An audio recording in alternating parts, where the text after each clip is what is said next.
ഒരു red line പപ്പായയുടെ തൈ മേടിക്കാൻ വേണ്ടിയിട്ട് ഞാൻ നഴ്സറിയിൽ പോയ സമയത്താണ് ഈ പുള്ളീനെ ഞാൻ ആദ്യമായിട്ട് കാണുന്നത്. ഒരലങ്കാര ചെടിയായിട്ട് നല്ല രസത്തിൽ അവരിങ്ങനെ ഇങ്ങനെ ആ ഒരു ഗ്രോ ബാഗിലൊക്കെ വെച്ചിരിക്കുന്ന കണ്ടപ്പോൾ ഒരു ഇൻട്രസ്റ്റിംഗ് തോന്നിയപ്പോൾ ഞാൻ അവിടുത്തെ ചേച്ചിമാരോട് ചോദിച്ചു, ഇതെന്താ സാധനം, ചേമ്പാണോ, നോർമൽ ചേമ്പ് ഇങ്ങനെ ഇത്ര ഭംഗിക്കൊക്കെ വെക്കുമോ എന്നുള്ളൊരു സംഭവം എനിക്ക് തോന്നിയായിരുന്നു. അപ്പോൾ അവരപ്പോഴാണ് എന്നോട് പറയുന്നത് ഇതിൻ്റെ പേര് ചീരച്ചേമ്പെന്നാണെന്നും ഇതിൻ്റെ തണ്ടും ഇലയും ഒക്കെ നമുക്ക് ഉപയോഗിക്കാൻ പറ്റും, എല്ലാം കൊണ്ടും ഭയങ്കര എന്താ പറയുക ന്യൂട്രീഷ്യസ് ആണെന്നുള്ള സംഭവങ്ങളൊക്കെ അവരോട് വിവരിച്ചെന്നോട്.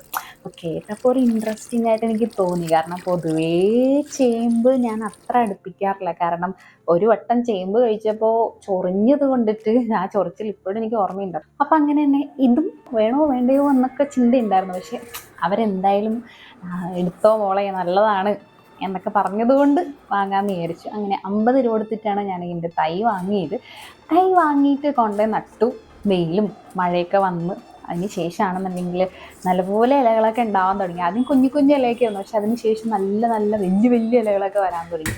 അപ്പോൾ എടുക്കണോ, പിന്നെയും മനസ്സിലൊരിത് എടുക്കണോ വേണ്ടയോ, അങ്ങനെ കുറേ റെസിപ്പികളൊക്കെ തപ്പി നോക്കിയപ്പോഴാണ് യൂട്യൂബിൽ മൊത്തം കുറേ ആൾക്കാർ പറഞ്ഞു, അയ്യോ ഇത് ചീരച്ചേമ്പ് ഞാൻ മേടിച്ച് നട്ടിട്ട് ഉണ്ടാക്കിയപ്പോൾ ചൊറിഞ്ഞു എന്നൊക്കെ പറഞ്ഞു. അപ്പോൾ എനിക്ക് പിന്നെയും വിശ്വാസം പോയി, അയ്യോ വേണമെന്ന് പറഞ്ഞു, വേണോ വേണ്ടയോ എന്നുള്ളൊരു പിന്നെയും ചിന്തയായി. പക്ഷേ രണ്ടും കൽപ്പിച്ചിട്ട് ഒരു മഴയുള്ളൊരു ദിവസം ഞാൻ അങ്ങോട്ട് പറിച്ചെടുത്ത് നന്നാക്കി ആ റെസിപ്പി ഞാൻ ഫോളോ ചെയ്തു. ഒരാൾ പറഞ്ഞിട്ടുണ്ടായിരുന്നു അങ്ങനെ ചെയ്താൽ നന്നായിരിക്കുന്നു. അങ്ങനെ ചെയ്തു. എൻ്റെ പൊന്നോ, ഒരു രക്ഷയില്ല, അടിപൊളി ചോറും ഇതും കണ്ണിമാങ്ങ അച്ചാറും പൊളി പൊളി പൊളി.